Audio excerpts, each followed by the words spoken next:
Hi, good morning. Welcome to Business. My name is Darryl Kwao. Chief Executive of the Volta Aluminum Company, Valco, Daniel Titus Glover, says the well-being of flood victims will be too huge for a particular entity to shoulder. He says the magnitude of the Akosombo Dam Spillage disaster requires both state and non-state actors to do their bit in ensuring affected persons do not lose out.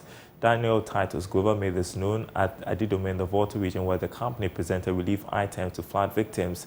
Tama correspondent Kwame Yanka has more.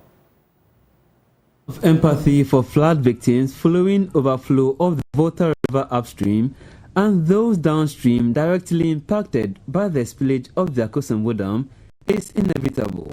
For Volta Aluminum Company, Valco, the impact of the spillage hits at a different level, as the company uses over 20% of power produced by the Volta River Authority. The aluminum smelter feels obliged to help these victims after presenting bags of rice, oil, baby food, mosquito repellents, among other relief items at Adidome in the Central Tong district of the Volta region. Daniel Titus Glover is the Chief Executive Officer of Valco.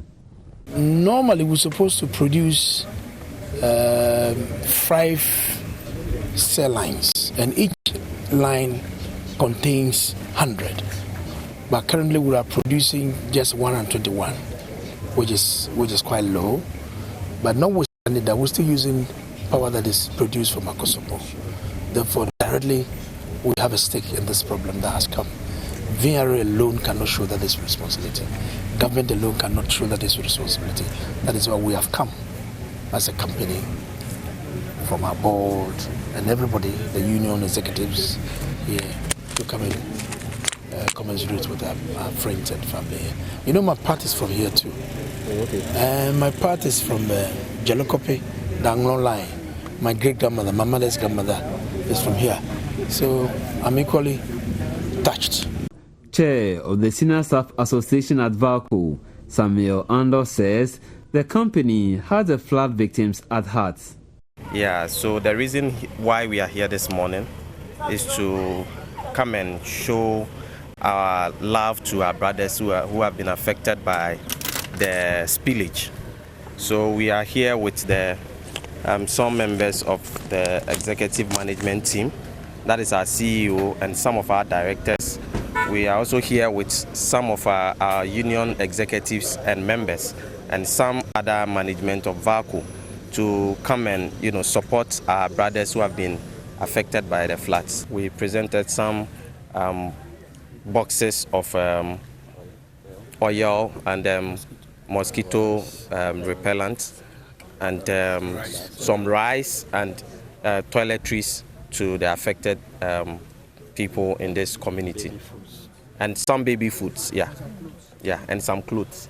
Meanwhile, Deputy Director of National Disaster Management Organization, NADMO, Seji Saji, expressed gratitude after receiving the donation. He then explained that NADMO, together with other stakeholders, are at the recovery stage of the disaster management cycle, as we continue to need more support for relief administration. Okay, so in the recovery stage, we are also doing an assessment as to the extent of contamination of those particular areas that have been affected.